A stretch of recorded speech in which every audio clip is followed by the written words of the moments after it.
Olá, sejam todos bem-vindos ao nosso programa Cabalá em 10 Minutos. Eu sou Marcel Fernandes, professor da Escola de Cabalá Brasil, e aqui é o lugar certo para você aprender e avançar espiritualmente. Hoje, pessoal, a gente tem aqui uma questão da Adelaide do Rio de Janeiro. Adelaide faz uma pergunta maligna aqui para a gente. Ela pergunta o seguinte, referente a Lúcifer, como a Cabalá interpreta a sua história, qual o seu significado e a sua importância. Adelaide do Rio de Janeiro. Vamos lá. Lúcifer é um nome latino, né, em latim,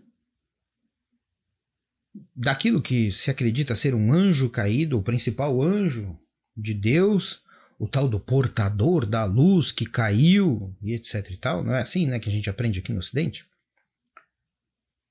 Que é também conhecido como diabo. Na verdade, existe aí uma história sobre um anjo que não quis se curvar para Adão, ou que quis disputar o poder com Deus, né? Tem versões um pouco diferentes, e que aí ele organizou uma rebelião no céu, que 1/3 dos anjos caiu para a terra, e que esse anjo chamaria Lúcifer, que é um nome latino, que tem o seu paralelo grego como fósforos, ok? Fósforos, aquele palitinho lá que a gente acende, o elemento químico, fósforo, que pega fogo fácil. Mas tem toda uma história cabeluda aí sobre Lúcifer. Eu vou te fazer um desafio aqui, minha amiga. Leia a Bíblia e vai ver lá onde é que está essa história. Não está em lugar nenhum. Nem no Antigo, nem no Novo Testamento. Tem passagem, sim, né? Como, por exemplo, no livro de Jó, falando sobre Satanás. Aí depois a gente vai ter outras passagens, vai ter alguma coisa em Salmos e alguma coisa também, bastante coisa, mais até, no Novo Testamento do que no Antigo, falando sobre o diabo, né? Existe uma outra passagem lá, tu que caíste como a estrela, não sei o que lá. Tem lá, tem referências, né, pontuais, mas não existe a história que a gente conhece aqui no Ocidente. Né? Quando você fala assim, como é que a Cabalá interpreta a história de Lúcifer? Então estou eu aqui deduzindo que você conhece essa história de que houve uma rebelião no céu, de que Lúcifer entrou lá, organizou o exército de anjos, né? E aí 1/3 foi expulso. Isso não está na Bíblia, não. Existe lá uma figura, que é Satã ou o diabo, que eu falei ali, tem em diversos pontos da Bíblia isso vai aparecer, mas em nenhum lugar você vai ver essa história sendo contada. Isso aí aconteceu no meio do caminho. Vale a pena pesquisar, ir atrás de enciclopédia, livro, Google, né? E aí você vai ver muita gente contando a história, mas pouca gente também falando de onde saiu. E tem um monte de coisa, tem Conselho de Trento, coisa de concílio da igreja, né? Concílio da igreja, aquela coisa, né? Se reúne os burocratas ali, os caras que mandam na igreja, os bispos, arcebispos lá, e eles tomam uma decisão de que a história, ou que a coisa, o conceito é X. Né? Você faz uma reunião de homens que definem que é assim que funciona. Mas não está na Bíblia. Não é algo que foi mencionado por nenhum santo nem nenhum apóstolo. Quando a gente pensa no Novo Testamento, e nem por nenhum patriarca, nem por nenhum profeta da Bíblia, no Antigo Testamento.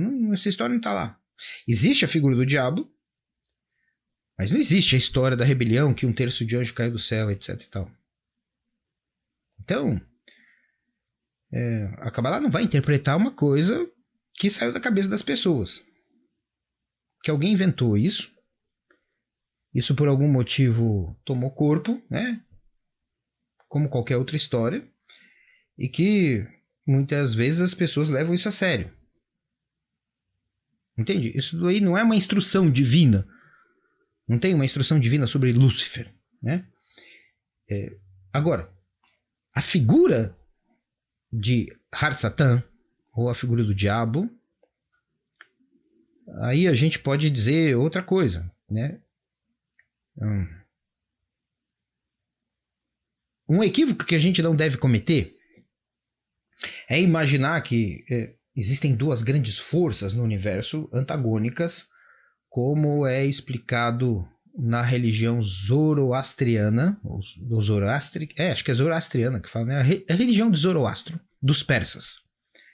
Uma religião antiga. Lá eles dizem que existem, provavelmente a história começa ali, dessa dualidade, eles vão falar que existem duas forças, ou dois grandes deuses, né? Ahura Mazda, que é o deus do bem, e Ahriman, que é o deus do mal. Salvo engano meu, se eu não troquei os nomes aqui. Tá? Mas provavelmente é isso. Ahura Mazda é o deus do bem, e Ahriman, que é a força do mal, e ambos sempre estão disputando as coisas nesse mundo. Uma coisa um pouco parecida com a religião grega, sabe? Que você tem lá os deuses, e eles querem coisas, e eles incitam os homens a fazer coisas certas ou erradas. Então a humanidade está sendo disputada por esses dois, né? Por essas duas forças, da luz e das trevas. Dois deuses com polos diferentes. Na tradição, Lúcifer não é nada mais, nada menos do que um anjo mesmo.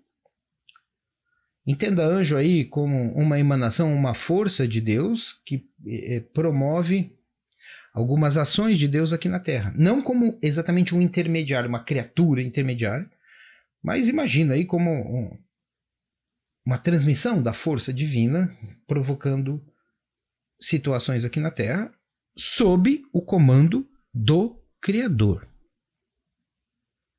Não é uma criatura independente. Se fosse, estava na hora da gente sair correndo e gritando, porque significa que o Criador perdeu o controle, né? Então essa bobagem de que teve um anjo que pegou um terço e aí o Criador teve que expulsar isso do céu e eles aí continuam aqui na Terra fazendo bobagem, tentando os homens ao pecado e etc e tal, é uma boa coisa pra gente parar de ter responsabilidade pelas burradas que a gente faz aqui, né? Ah, tem um anjo mau lá que me incitou. Para com isso, né? Na Kabbalah tudo é regido por forças. Todas essas forças, sem exceção, são criadas pelo próprio Criador e cumprem um bom objetivo, embora muitas vezes elas não sejam agradáveis a nós. Ok? Então, imagina aqui assim, se você quiser desenvolver a sua... Um bom exemplo, que eu acho que eu já citei outras vezes, é paciência. Se você quiser exercer a sua paciência, se você quiser trabalhar a sua paciência e pedir a Deus que te ajude com isso, provavelmente Ele vai te mandar algumas pessoas e situações que vão aborrecer você sobremaneira. Porque é só quando você é aborrecido que você tem a chance de trabalhar a sua paciência, entende? Então, uma das maneiras do Criador ajudar a gente é dando problema. Dando problema, dando dificuldade e sofrimento muitas vezes. Dependendo do objetivo, é só quando a gente tenta superar isso que a gente desenvolve a qualidade superior. Como está expresso em Provérbios 10:12, o amor cobre todas as transgressões.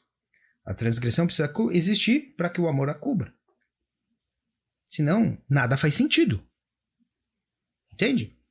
Você não pode dizer que você é paciente se o Criador te colocar num mar de rosas, num mundo perfeito, com temperatura equilibrada, onde nada de errado acontece, e você vai falar, nossa, nunca mais eu briguei. É óbvio, mas isso não é ser paciente. Isso é não ter motivos para brigar.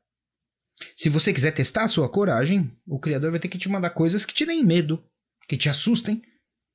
Porque se não tem nada que te dá medo, te assusta, você não é corajoso. Você simplesmente está numa situação de equilíbrio, de neutralidade, e isso é ruim. Isso não faz com que você avance espiritualmente. E Lúcifer tem esse papel. Har Satan, mais precisamente dizendo. Você pode ver ali no começo do livro de Jó, lá no capítulo 1, se você começar a ler ali o livro de Jó logo no começo, você vai ver que Lúcifer entra no salão celestial, vai falar com Deus e fala assim, Jó é um cara bacana, você gosta dele porque a vida dele tá tudo joinha. Como eu acabei de falar aqui. Sem ninguém para provocar ele, para ele ser paciente, sem nada para assustar ele, para ele ser corajoso. Deixa eu ir lá e dar uma estragada nele. Aí o Criador fala assim, ok, vai lá. Você percebe que quando, na história, você pega a Bíblia ali para ler, do livro de Jó, você vai ver que quando Satã entra no salão, ninguém assusta. O Criador não repreende, não fala para ele sair de retro, nada disso.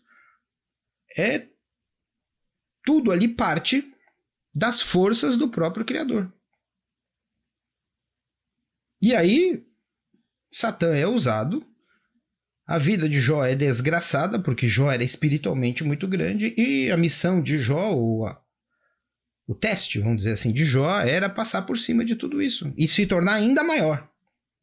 Mas para que ele se torne maior, ele precisa superar um desafio. E o desafio ele é promovido por Satã, uma força do Criador, sob o controle do Criador para promover o bem. Ok?